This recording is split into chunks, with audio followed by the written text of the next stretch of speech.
नमस्कार प्यारे बच्चों, हम लोग women caste and reform chapter पढ़ रहे थे और पिछली क्लास में हमने आपको बताया था कि आज जैसा आप आसानी से देख पाते हैं कि लड़कियां लड़कों के साथ बैठ करके शिक्षा ग्रहण कर रही हैं, लेकिन आज के 200 साल पहले तक सिनेरियो ऐसा नहीं था। लड़कियों के साथ काफ़ी भेदभाव होता था, उन्हें पढ़ने नहीं दिया जाता था। इसके अलावा सती प्रथा और विधवा हो जाने पर उनका फिर से विवाह नहीं किया जाता था, उन्हें पेट में मार दिया जाता था या पैदा होने के कुछ दिनों के भीतर मार दिया जाता था। तो ये सारी समस्याएं थीं। फिर हमने बताया कैसे राजा राम मोहन रॉय, ईश्वर चंद्र विद्यासागर, पेरियार, ज्योतिबा फुले, पंडिता रमाबाई, इन लोगों ने मिलकर के एक तरीके का आंदोलन खड़ा किया महिलाओं के समर्थन में। इसमें आर्य समाज की भी बहुत बड़ी भूमिका थी। दयानंद सरस्वती जिसके संस्थापक थे। इन लोगों ने एक आंदोलन खड़ा किया और ये प्रमाणिक करने का, प्रमाण देने का प्रयास किया कि कहीं पर भी वेद पुराण में ऐसा नहीं लिखा गया है कि लड़कियों का विवाह फिर से नहीं होना चाहिए विधवा हो जाने के बाद, या फिर उन्हें शिक्षा से दूर रखना चाहिए। तो इसलिए बहुत सारे स्कूल वगैरह खोले गए। फिर हमने जाति प्रथा पर भी बात की। हमने बताया कि समाज 4 वर्णों पर आधारित था। ब्राह्मण थे, क्षत्रिय थे, वैश्य थे, शूद्र थे, सबके अलग अलग काम थे। बाद में यह प्रथा कितनी खराब होती गई, इस पर भी हमने चर्चा की थी। आज हम बात करेंगे विमेंस एजुकेशन इन इंडिया पर। तो पहले बच्चों देखिए क्या लिखा हुआ है। Reformers by now had realized the significance of women's education. Several schools for girls were opened by Vidyasagar in Calcutta and by some other reformers in Bombay. यानी अब सबको ये महसूस हो चुका था कि लड़कियों को अगर आगे ले जाना है, उनको मेन स्ट्रीम में शामिल करना है, तो उनको एजुकेटेड बनाना पड़ेगा। इसके लिए स्कूल खोले जाने जरूरी है। तो स्कूल खोलने का जो प्रयास किया गया उसमें विद्यासागर जी द्वारा खूब प्रयास किया गया, ईश्वर चंद्र विद्यासागर, ठीक है। और इसके अलावा दूसरे भी बहुत सारे रिफॉर्मर्स थे, बॉम्बे के थे। जैसे मैं आपको बता दूं कुछ नाम, तो एक बहुत इंपॉर्टेंट नाम याद रखिएगा, पंडिता रमाबाई, ठीक है। पंडिता रमाबाई ने भी खूब प्रयास किया इस फील्ड में। इसके अलावा the main idea for girls is attending school was the way of thinking of their family members. Most of the family members thought that the school would take away their girls from them. यानी बहुत सारे लोगों के मन में बेटा ये था कि जो स्कूल होगा ना वो लड़कियों को उनसे दूर लेके चला जाएगा। दूर इन द सेंस कि उन्हें उनके कल्चर से, संस्कृति से दूर लेके चला जाएगा। वो उनके घर में फिट नहीं बैठेंगी कि घर का काम नहीं करेंगी, उल्टे सीधे कपड़े पहनेंगी, दूसरे लैंग्वेजेस में बात करेंगी। लड़कियों का जो काम है वो करना छोड़ देंगी। यानी जो समाज था उनके मन में डर था कि ये जो स्कूली सिस्टम है वो लड़कियों को उनसे दूर लेके चला जाएगा। फिर ये भी कहा जाता था कि अगर लड़कियां पढ़ लिख लेंगी, मतलब एक तरीके से ये डर बैठाया जाता था उनके मन में कि अगर लड़कियां पढ़ लेंगी तो वो विधवा हो जाएंगी। तो समाज में एक तरीके का डर था। अब आप कहेंगे सर ये क्या तर्क है, लड़कियां विधवा हो जाएंगी? तो प्यारे बच्चों, अभी 2-4 साल पहले की बात है, कोरोना था। तो कोरोना के समय गांव में महिलाएं अपने पैरों में कलर लगाती थी, जिसे आलता बोलते हैं, ठीक है। तो कलर इसलिए लगाती थी कि उनका ये मानना था जो कलर लगा लेगा उसको कोरोना नहीं होगा। तो यानी 4 साल पहले जब ऐसा अंधविश्वास था, तो आज से 200 साल पहले किस लेवल का होगा आप सोच सकते हैं, ठीक है। फिर लेकिन बहुत सारे जो लोग थे जो थोड़े से मॉडर्न थे, जिनके पति मॉडर्न थे, जिनके पिता मॉडर्न थे, वो अपने लड़कियों को या अपनी पत्नियों को पढ़ाते थे, ठीक है। घर के अंदर ही ट्यूटर लगा देते थे या खुद पढ़ाते थे। तो एक इसमें Arya Samaj in Punjab and Jyotiba Rao Phule in Maharashtra by now had opened several schools for girl. बहुत सारे स्कूल्स इन लोगों ने खोले। फिर at that time teaching of women by women became popular. यानी उस समय लड़कियों को पढ़ाने के लिए लड़कियां ही टीचर थी, ठीक है। महिला को पढ़ाती थी। एक और बड़ा इंपॉर्टेंट नाम है बेगम्स ऑफ भोपाल। तो जो भोपाल के राजा थे उनकी बहुत सारी जो कह लीजिए कि रानियां थी या बेगम थी, उन लोगों ने भी महिलाओं के एजुकेशन के लिए बहुत सारा प्रयास किया, खासकर मुस्लिम कम्युनिटी के लिए, क्योंकि पढ़ने लिखने के मामले में ज़्यादा रिजिड जो थे वो मुस्लिम लोग ज़्यादा थे। वहाँ पर महिलाओं को बहुत कम अधिकार थे, ठीक है।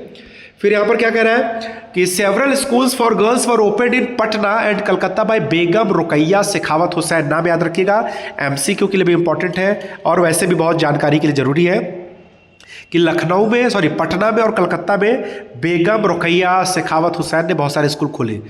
इसके अलावा women's education had gained as escalation after 1880s. Since then women have started to enter universities and some of them even became doctors.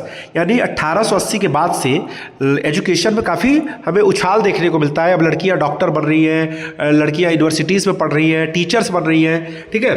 At the beginning of 1900 women are presented with opportunities as were able to carry on their education. The orthodox mentality of the family members of the women was the main problem of women's education in India. यहाँ पर बेटा एक शब्द दिया है कि Orthodox. Orthodox क्या होता है? ऑर्थोडॉक्स का मतलब होता है जब आप अपनी परंपरा को नहीं छोड़ते, पुराने ही रीति रिवाजों को फॉलो करते, उसी रास्ते पे चलते हैं, तो ये कहा जाता है ऑर्थोडॉक्स मेंटेलिटी। ठीक है, जैसे पहले था कि आपको घूंघट करना ही है, लॉजिक क्या है उससे मतलब नहीं है, बस करना है तो करना है, तो इसको बोलते हैं ऑर्थोडॉक्स मेंटेलिटी। ठीक है, आगे बढ़ते हैं। तो ऑर्थोडॉक्स मेंटेलिटी ही लड़कियों के विकास में बड़ा ही नुकसानदायक पहलू साबित हुआ कि लड़कियों को जो पढ़ने नहीं दिया गया या उनके पढ़ने के अधिकार को जो छीना गया, इसके पीछे फैमिली का ऑर्थोडॉक्स मेंटेलिटी ही सबसे बड़ा रीजन रहा। फिर in the early 20th century, due to political pressure, groups were created by women to enact laws for female suffrage and improved physical condition and education for women। यानी बहुत सारी महिलाओं ने अपने ग्रुप बनाए। ठीक है, यानी ये आज़ादी के ठीक पहले की बात हो रही है, 1900 के बाद की बात हो रही है। तो बहुत सारे ग्रुप बनाए गए जिसमें महिलाओं ने सरकार से डिमांड की कि उन्हें भी वोटिंग राइट मिलने चाहिए। बेटा सॉरी, थोड़ा सा तबीयत ठीक नहीं है, गला खराब है। और उन्हें भी बहुत सारे राइट्स की डिमांड की, एजुकेशन की डिमांड की। ठीक है, अब बात करते हैं कास्ट की। तो आपको पता है कि कास्ट आज भी भारत में प्रेजेंट है ना, मतलब लड़ाई आज से 300-400 साल पहले से चल रही है, लेकिन किसी न किसी लेवल पर जाति व्यवस्था, जाति प्रथा आज भी भारत में मौजूद है। ठीक है, तो बहुत सारे लोगों ने, जिसमें राजा राम मोहन रॉय है और प्रार्थना समाज। तो प्रार्थना समाज बेटा एक ऑर्गेनाइजेशन था जिसके जो संस्थापक थे उनका नाम था आत्माराम पांडुरंग। ठीक है, आत्माराम पांडुरंग याद रखिएगा, ये नाम था इनका। इन लोगों ने बड़ा ही प्रयास किया। इसके अलावा और भी बहुत सारे स्कूल खोले गए, किसके द्वारा? क्रिश्चियन मिशनरीज के द्वारा स्कूल खोले गए, और ये खासकर ट्राइबल एरिया में खोला गया, आदिवासियों के एरिया में खोला गया, वहां पर जाकर के पढ़ाया गया। और पढ़ाने के साथ साथ दूसरा काम यह किया क्रिश्चियन लोगों ने कि आदिवासियों को कन्वर्ट कर लिया ईसाइयत में, यानी उन्हें क्रिश्चियन बना लिया। ठीक है, ये कहकर कि जिस धर्म में आप हो उसमें तो कितना भेदभाव होता है, उसमें कितना आप लोगों को नीचे माना जाता है, इसलिए उसमें क्यों है, आप आइए, हमारा जो गॉड है, जो ईसा मसीह है, वो सबको एक मानता है। ठीक है, इसके अलावा demand for labour was increase as the cities expanded, most of the labours were from the lower caste. जैसे जैसे शहर बढ़ते चले गए, मार्केट बढ़ता चला गया, तो वहाँ पर लेबर की डिमांड हुई। ठीक है, अब जब लेबर की डिमांड हुई तो मैक्सिमम लेबर जो गए वो कास्ट में जो सबसे नीचे थे वो गए शहरों की तरफ, वो जाके वहाँ शिफ्ट हो गए। तो यहाँ से भी कास्ट सिस्टम धीरे धीरे खत्म होना शुरू हो गया। जैसे आप कभी होटल में जाते हो तो आप कभी ये नहीं पूछते कि इस ग्लास में या इस प्लेट में इसके पहले किसने खाया। जब आप ट्रेन में बैठते हो तो कभी आप पता नहीं करते कि ये जो चादर बिछी हुई है या जो शीट है, इस पर पहले कौन बैठा था, या मेरे से पहले इसका इस्तेमाल किसने किया था। तो इस तरीके से भी जाति प्रथा धीरे धीरे खत्म होने लगी। There were movements in order to drive away from the inequality and caste-based society in India. The Satnami movement, याद रखिएगा, सतनामी मूवमेंट जो शुरू किया गया वो घासीदास द्वारा शुरू किया गया, जो कि इनइक्वालिटी को दूर करने का प्रयास था, जो ब्राह्मणों द्वारा वर्चस्व स्थापित किया गया था। ब्राह्मणों द्वारा जो एक तरीके से ये दिखाने का प्रयास किया गया कि कुछ जातियां ऊपर हैं, कुछ नीचे की तरफ हैं, और कुछ तो अनटचेबल हैं, तो उनके खिलाफ एक पूरा आंदोलन खड़ा किया किसने? घासीदास जी ने। ठीक है, उनके आंदोलन का नाम था सतनामी मूवमेंट। ठीक है, इसके अलावा एक और नाम है हरिदास ठाकुर जी का, जिन्होंने मटुआ मूवमेंट शुरू किया था। उसका भी काम ये था सोशल इक्वालिटी वाला। ठीक है, और खासकर चांडाल जो कल्टीवेटर्स थे, चांडाल समझते हैं जो लाश वगैरह जलाते हैं, उनके हक की लड़ाई के लिए इन्होंने शुरू किया था। Each and every movement was led by the non-Brahmin people. Their main agenda was to form a sense of self-esteem among the lower caste people. यानी जितने भी मैक्सिमम आंदोलन थे वो नॉन ब्राह्मण लोगों द्वारा शुरू किए गए, यानी जो ब्राह्मण नहीं थे, क्योंकि उनको पता था कि जो ब्राह्मण है वो एक तरीके से ऐसे कॉन्सेप्ट डेवलप कर रहे हैं जिसके हिसाब से कि कुछ लोग जाति में ऊपर रहेंगे, उन्हें अलग तरीके का प्रिविलेज मिलेगा, छूट मिलेगी, और बाकी लोग नीचे रहेंगे, उनका काम है सेवा करना। तो मैक्सिमम जो क्रांतिकारी उभर के सामने आए वो नॉन ब्राह्मण ग्रुप से थे। One of the most famous movements of lower caste was brought by Jyotirao Phule, याद रखिएगा नाम। His notable work in the movement was the book written by him named Gulamgiri, which was based on slavery. His moral idea was to connect with the people of lower caste in India and the black slaves in America. यानी जो ज्योतिराव फुले थे बेटा महाराष्ट्र के, ये एक माली community से आते थे, जो माली होते गार्डनर, उस कम्युनिटी से आते थे। इन्होंने कहा कि भारत के जो अनटचेबल लोग हैं उन्हें सीखना चाहिए अमेरिका से, क्योंकि अमेरिका के ऊपर किसका कंट्रोल था? अमेरिका के ऊपर वहाँ पर अंग्रेजों का कंट्रोल था, और वहाँ पर जो ब्लैक लोग थे उनसे गुलामी कराई जाती थी, उनको बेचा जाता था, खरीदा जाता था, लेकिन उन लोगों ने लड़ाई लड़ी और अपने आप को आज़ाद करा लिया। तो ठीक वही स्थिति तो आज भारत में है। भारत में अंग्रेजों ने हमें गुलाम नहीं बनाया है, भारत में जो अपर कास्ट के लोग हैं उन्होंने लोअर कास्ट को अपना गुलाम बना रखा है। तो हमें ये लड़ाई लड़नी है। ये बातें उन्होंने अपनी किताब में लिखी जिसका नाम था गुलामगिरी। नाम याद रखिएगा, ज्योतिराव फुले। ठीक है। इसके अलावा एक और बहुत बड़ा नाम है जिनका नाम है डॉक्टर भीमराव अम्बेडकर जी। इन्होंने भी बहुत सारे मूवमेंट चलाए। इनके मूवमेंट 1927 से लेकर 1935 तक इन्होंने टेम्पल्स में एंट्री करने का मूवमेंट चलाया, और उन्होंने कहा कि हम भी टेम्पल्स में एंट्री करेंगे, हम भी मंदिरों में जाएंगे।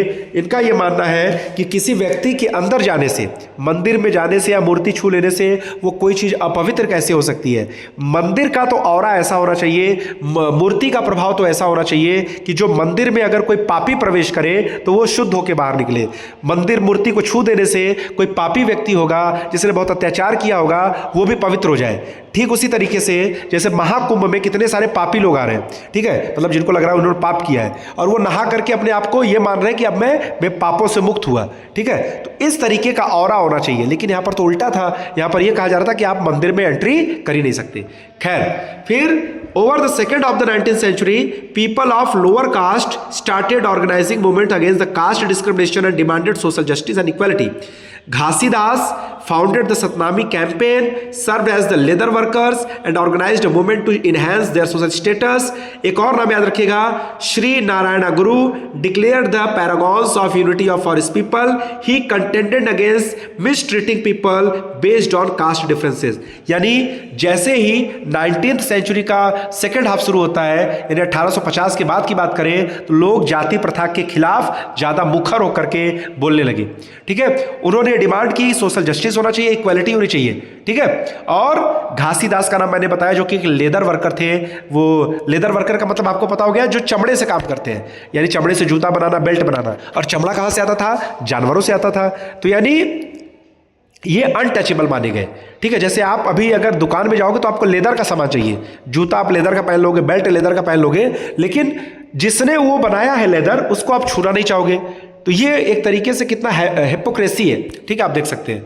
तो गुलामगिरी में क्या लिखा है ज्योतिराव फुले ने? Jyotirao Phule was a significant leader from the low caste community. 1827 में ये पैदा हुए थे। इन्होंने क्रिश्चियन मिशनरीज स्कूलों में पढ़ाई की। तो जो बच्चे आजकल आप नाम देखते हैं ना, सेंट जोसेफ, सेंट जॉन्स, एक तरीके से क्रिश्चियन मिशनरीज ही मानिए, यानी एक खास तरीके के मिशन पे आए थे। इनके दो मिशन था। पहला मिशन था भारतीयों को सभ्य बनाना, और दूसरा मिशन था क्रिश्चियनिटी का प्रचार प्रसार करना। As he grew up, he challenged the Brahmins' claim of superiority based on their Aryan heritage. Phule argued that Aryans were outsiders who conquered the oppressed the original people of India. यानी ज्योतिराव फुले ने कहा कि जो आर्यन लोग हैं, यानी जो north Indian है, जो गोरे लोग हैं, जो अच्छे दिखने वाले लंबे चौड़े लोग हैं, ये दरअसल भारत के नहीं है। ये भारत से बाहर के आए हैं, सेंट्रल एशिया से आए हैं, और आकर के यहाँ के जो मूल निवासी हैं उनके रिसोर्सेज पे कब्जा कर रखा है। इसीलिए बहुत सारे लोग आज भारत में अपने आप को मूल निवासी कहते हैं। ठीक है। जबकि ये थ्योरी कितनी सही है कितनी गलत है, उस पर अभी भी अध्ययन चल रहा है कि कुछ लोग बाहर से आए थे क्या। खैर, आगे चलते हैं। He believed that the so-called upper caste had no right to the land and power. It belonged to the indigenous people. इनका मानना था कि जो अपर कास्ट के लोग हैं वो तो भारत के हैं ही नहीं, वो तो बाहर से आए हुए हैं, और जब बाहर से आए हैं तो इनका यहाँ के रिसोर्स पर, जमीन पर कोई अधिकार नहीं है। ठीक है। और फुले ने क्या कहा? Phule imagined a better time before Aryan rule, where the land was managed fairly by warrior peasants. He called on Shudras and anti-Shudras to unite against caste discrimination. हो गया। चलिए, इसके अलावा बच्चों ये लास्ट आपका टॉपिक है, ये आपका द नॉन ब्राह्मण मूवमेंट, यानी बहुत सारे ऐसे मूवमेंट चलाए गए जो ब्राह्मणों के खिलाफ थे। ठीक है। तो कौन कौन सा मूवमेंट था इसमें? इसमें एक नाम याद रखिएगा, ईवी रामास्वामी नायकर। इनको पेरियार के नाम से भी जाना जाता है। ठीक है। ये मिडिल क्लास बैकग्राउंड से थे, और ये इन्होंने बहुत सारी संस्कृत की किताबें वगैरह पढ़ रखी थी। He joined the Congress party but left when he saw that even at nationalist events lower caste were segregated from upper caste। यानी इन्होंने पहले तो कांग्रेस पार्टी ज्वाइन की, लेकिन जब ये कांग्रेस के सेशन वगैरह में गए तो उन्होंने देखा कि कांग्रेस के सेशन में अपर कास्ट के लोगों को कुर्सियां दी जा रही है, लोअर कास्ट लोग जमीन में बैठ रहे हैं। तो ये देख करके इन्होंने कांग्रेस पार्टी छोड़ दी। फिर इन्होंने एक सेल्फ रेस्पेक्ट मूवमेंट चलाया। याद रखिएगा मूवमेंट का नाम सेल्फ रेस्पेक्ट मूवमेंट, यानी आत्मसम्मान का आंदोलन। ठीक है, किसके लिए चलाया? अनटचेबल्स के लिए चलाया। और इन्होंने बताया कि किस तरीके से ब्राह्मण लोग हम पर अत्याचार कर रहे हैं। ठीक है, इन्होंने फिर यह बताने की कोशिश की कि कैसे रामायण, भगवत गीता, इसके अलावा मनु संहिता यानी कोड्स ऑफ मनु कितने खराब हैं और उनमें कैसी कैसी बातें लिखी गई है जो महिलाओं के खिलाफ है, शूद्रों के खिलाफ है, अनटचेबल्स के खिलाफ है। ठीक है, और ये जब तक जीवित रहे तब तक लगातार ब्राह्मणों पर और जो संस्कृत में टेक्स्ट लिखे गए, गीता, भागवत, पुराण, सबको इन्होंने क्रिटिसाइज किया और दलितों के, अनटचेबल के ये बहुत बड़े नेता थे। ठीक है, तो यहां पर बेटा ये चैप्टर आपका समाप्त हो गया और हम नए चैप्टर के साथ आगे मिलेंगे। बहुत बहुत धन्यवाद। तब तक आप लोग नोट्स बनाते रहिएगा।